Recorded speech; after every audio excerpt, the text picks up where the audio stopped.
sure to check out Ageless Geeks for your figures and collectibles. So what is going on, my fellow collectors? How is everybody doing today? Daredevil19 here, and today we're going to be taking a look at the Bandai Tamashii Nations SH Figuarts Dragon Ball Super version Future Trunks.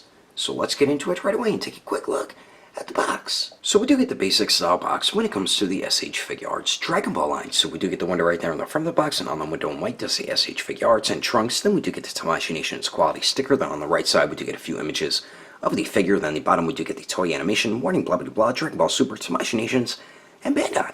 And then here's the bottom of the box with an image of the Trunks figure there. Then here's the top of it with another image of the figure. Then the one side with the continuation of the window there. And then the other side of the box does have some more images of the Trunks figure in black and white. Then the back of it does show a bunch of really cool poses you can get the figure into, along with some of the accessories. But anyway, that's the packaging. Let's get this figure to take a closer look at this version of Trunks, whose hair randomly changed colors from light purple to this blue. Alrighty, taking a closer detailed look, and Tamashii Nations killed it with this Trunks, no doubt about it. They did an excellent job with this figure, man, and this might actually be my favorite SH Figuarts Dragon Ball figure of 2018. They just did an awesome job all around on this figure, and definitely the best Trunks figure that they have made to date. The face sculpt's so much better compared to the original Future Trunks, and I think they're better than the Saiyan Armor Trunks as well.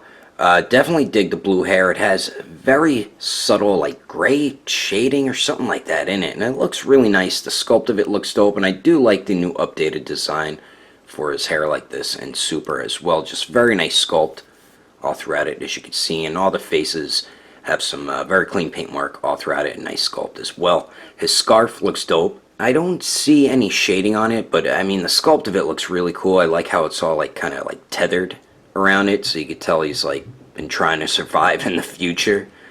His jacket here also looks awesome. I like these sculpted lines all throughout it. I like how they sculpted and painted. I like the gold paint that they used for the buttons there.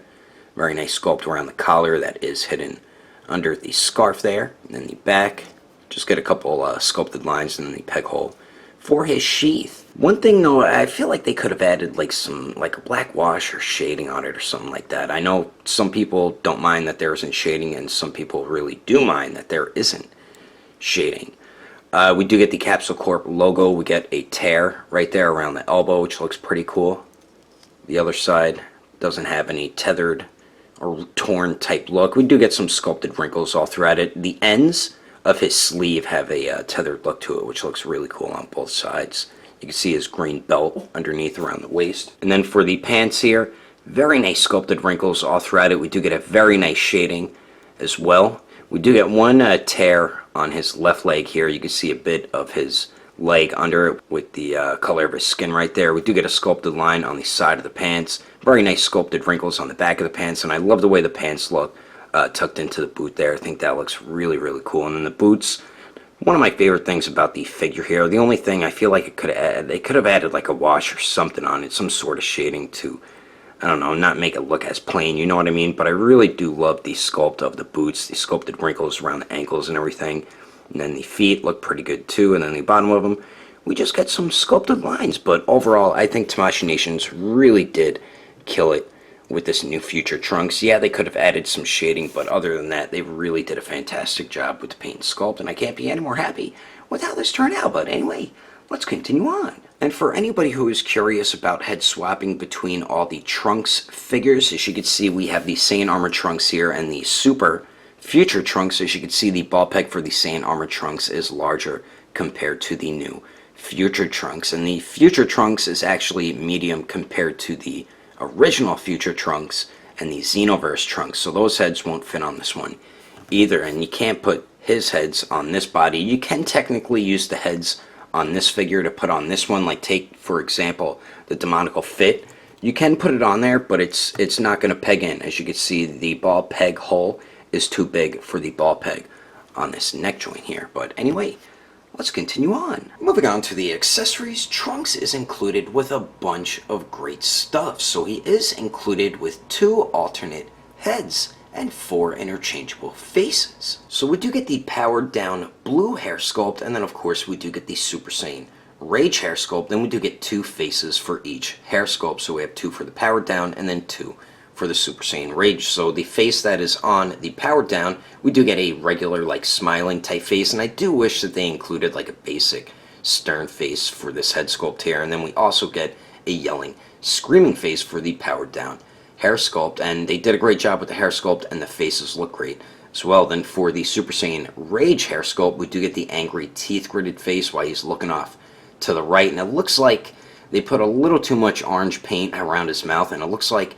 Trunks has been eating Cheetos. And the hair sculpt here, there really isn't too much shading on it. We get very subtle shading right in the middle in the front, and then we get more shading like in the middle of the hair behind the front piece that you can remove when you change out the faces. So really not that much shading on the Super Saiyan Rage hair sculpt. And then we do get the yelling, screaming face for the Super Saiyan Rage hair sculpt, and they did a great job with those faces as well. But anyway, let me show you how to swap the faces and heads right now. And swapping the heads and faces for this Trunks is really basic for these Dragon Ball figures. So when you want to swap the face on the Powered Down hair sculpt, you just got to unpeg the front of the hair like so, and then you just unpeg the face here, take a new face, peg that on the hair sculpt, and then just peg the front of the hair back on, and then there you go. As simple as that for the Powered Down hair sculpt. And how you switch the heads, just pull up to pop it right off. Take the Super Saiyan Rage hair sculpt here, and the hair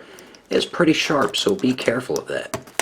Just peg that on like so, and then there you go. As simple as that to swap the heads. And the way you swap the faces on the Super Saiyan Rage hair, you just unpeg the front of the hair, unpeg the face here, put a new face on, and just peg the front of the hair back on, and there you go. As simple as that. And as you can see, the shading is only on the front of the hair, very subtle shading, and then the rest of it is behind the front of the hair all around here. There's no more shading on this hair sculpt here, as you can see. But we do get those interchangeable hair sculpts and faces, and then we also get the Gallic Gun effect, the Spirit Sword with the stand. Then we do get 2 of his regular swords, 1 full sword broken, and then we do get the Sheath. And starting with the Gallic Gun effect here, I think this looks pretty damn cool. It's like a very light purple translucent plastic, and it does have a bit of sculpt work throughout the sphere right there. And we do have a peg on the end because one of his hands does have a peg hole in the palm, which I'll show you how to put this on in a second. So we do get that, and then we do get the best, well, I think the best accessory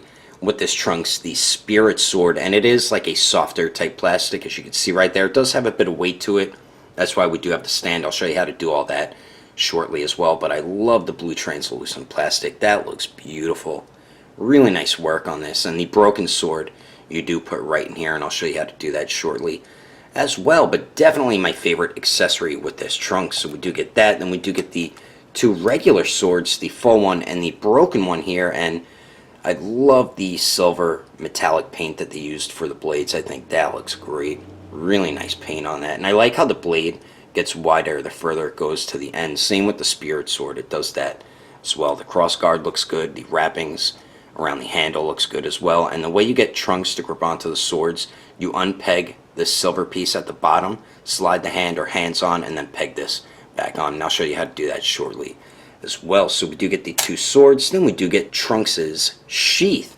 And the broken sword actually fits right in there, and make sure you push it all the way in, because then it won't fall out or anything like that. And it looks dope once you have it on there. But the Sheath, I think, turned out pretty good too. This is a softer rubbery type plastic. It can unpeg right here, and I'll show you how to put this on Trunks in a second. Clean paint for that silver on the buckle, and the rest of it has some nice clean paint as well. I like that gunmetal gray color at the top right there. But very, very cool accessories included with Trunks. I'm going to show you how to put everything on right now. And the way you get the Gallic Gun on, you do need the Gallic Gun hands. As you can see, the right one does have the peg hole on the palm right there. So you just take the Gallic Gun, peg that in like so. Be careful not to break that peg, and then there you go.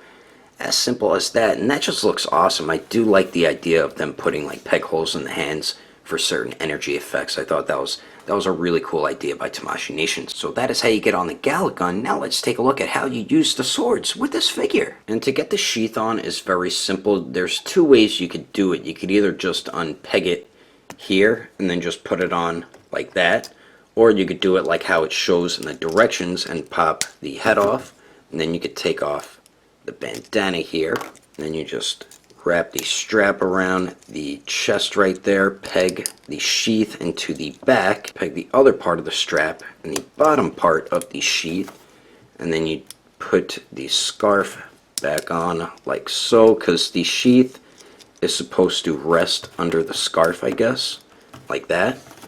And then you just pop the head back on like so, and then there you go. That is how you put the sheath on. And then for the spirit sword here, the way you get Trunks to grip onto the sword, you have to unpeg the bottom, as I mentioned. And be careful not to lose this piece, because it could probably disappear extremely quick. And you just slide it into the hands like so. Let's get the other one on there. Come on. There we go. And then you got to peg this back on. And the peg is shaped a specific way, so make sure you put the right side on. So we do have the broken sword here, and then all you do is take the spirit sword and just slide it right on like that, and then there you go. As simple as that. And then the stand is meant to do like something like this. I mean, you could have them balance out and you could still hold the sword up. You just need to balance them out, as you can see right there. But it is cool that they did include that just in case. So we do get all that awesome stuff. And then we finally get 9 alternate hands. And starting on the top right here, we do get a pair of fists, of course, which do come on the figure out of the packaging, and all the hands are very simple to swap out. Then we do get a pair of gripping hands, which are meant for the sword, of course, and the thumb is molded together to the fingers. And then we do get a left resting open type hand, and then we do get a pair of Gallic gun hands with the peg hole in it, as I showed you before. And then finally, we get a pair of open palm blast hands, and we get some great sculpt work throughout all 9 of them. But anyway, that is all the awesome accessories included with this Trunks. Let's keep moving on with the rest of the review, shall we? Now for the height of the best 6-inch scale Trunks figure. To the very top of his hair, it looks like he's a little bit over 5 inches and 1/4 of an inch tall, which is much better in scale now, unlike the original Future Trunks. And then here he is compared to the SH Figuarts 2.0 Vegeta, the Saiyan Armor Trunks, Super Saiyan Blue Vegito, and Goku Black. And now he is the same height as the Saiyan Armor Trunks. And then here he is compared to a bunch of the other SH Figuarts Dragon Ball figures. And then here he is compared to the Storm Collectible Smoke, the SH Figuarts Sage Mode Naruto, the Mafex Tactical Suit Batman, and the Figma Black Swordsman Guts. And then here he is compared to the SH Figuarts Awakened Warrior Goku and the Mezco 112 Deadpool. Anyway, there's some quick comparisons. Let's keep moving on with the rest of the review. So now for the articulation, and we do get some pretty good movement with this new Future Trunks. So we do have 2 points at the neck here. The scarf will hinder some poses you want to put the head into, but the upper neck joint, you could get Trunks to look up about that much with the upper neck. Going down, he just pretty much looks straight ahead. A little bit of pivot there, and then it does swivel. The lower neck joint, you get some really nice movement out of it. So it doesn't really go forward that much, but if you tuck his face under his scarf, you can get him to look down pretty good. And then it does go back a lot, so you can get him to almost look all the way up. We get really nice pivot there, and then of course it does swivel. So like I said, really nice movement at the head and the neck there. The scarf does get in the way a little bit though. Now for the torso here, we do get a point of articulation at the abdomen, and Trunks crunches forward just a tiny bit with that joint, goes back a tiny bit as well. Do get alright pivot out of it, and then slight swivel. The waist here goes forward and back a tiny bit, so with both joints going forward, he's going to crunch forward that much, and then both joints going back, he goes back about that much. And then I can't get it to pivot, but if you swivel the waist, then it pivots. It's kind of weird. I guess where the belt is, I guess it's hindering the pivot. I mean, you see it moving a little bit, but it really doesn't move too much. If I do something like that, it pivots a little bit more, but you get really nice swivel out of the waist there. Now the arms here, the shoulders do have a butterfly joint right there, so you can get Trunks' arms to crisscross, so that is definitely good. And then you do get a little bit of a circular motion out of the shoulders, and then the arms go out to the sides a little less than 90 degrees. If you move the shoulder and swivel it around, you can get the arms all the way up. It's really not that big of a deal. Then we do get a bicep swivel. We do have double jointed elbows that bend in all the way. Then we do have a ball hinge on the wrist, so it does swivel and hinges back and forth. Now for the legs here, Trunks can kick forward a lot more than 90 degrees, so that is definitely awesome. Goes to the back pretty much 90 degrees, and let's see if Trunks can Jean-Claude Van Damme it, and he cannot. They go out, I guess, a little more than 45 degrees. Then we get just a little bit of an upper thigh swivel right there. We do have double jointed knees that bend back pretty much all the way, so that is definitely good. Then the ankles do swivel. They hinge up just a tiny bit, hinge down a little bit better, and then we do get a decent ankle pivot, and then we do have a nice toe hinge. So overall, this Trunks does have some really nice articulation. Some points could have been a little bit better, but you're still going to be able to get them in some pretty good future Trunks-like poses, and I'm about to show you some of them right about now. But anyway, that is my review of the SH Figuarts Dragon Ball Super version Future Trunks. Hope you enjoyed it. If I had to rate this figure between a 1 through 10, I'd have to give it a perfect 10. If you would like to know the price more to buy this figure, I did have mine imported from Japan, and my buddy from Agelessgeeks will be getting the Japan release of this in along with the US release, and I believe he'll have the Japan release sometime this week, so you could check on Agelessgeeks.com if you can't find it on there. I would recommend going through their Instagram or Facebook page. I will put more information in the description below. And if you would like to support the channel, don't forget to subscribe and click on that notification bell. And if you liked it, feel free to give it a thumbs up. If you didn't like it, oh well, I guess you didn't like it. But thanks for watching. I will see you later.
Down on the bottom, we do get the toy animation warning, blah blah blah, Dragon Ball Z, tomorrow, damn it, Dragon Ball Super, damn you! With the Saiyan armor Trunks and the new Dragon Ball Super, blah, blah, blah, blah. The SH Figuarts, Super Chupachu and Chupa Chupa Chi. So we do get 2 interchangeable heads, and then 4 even Huchamiwas. And then we do get a stand for the, I forgot the name of the sword, damn it. So we do get the Super Saiyan Rage hair, and then we do get four interchangeable faces, so we have 2 which I'll show you how to use all that stuff in a second. But damn you, Spirit Sword!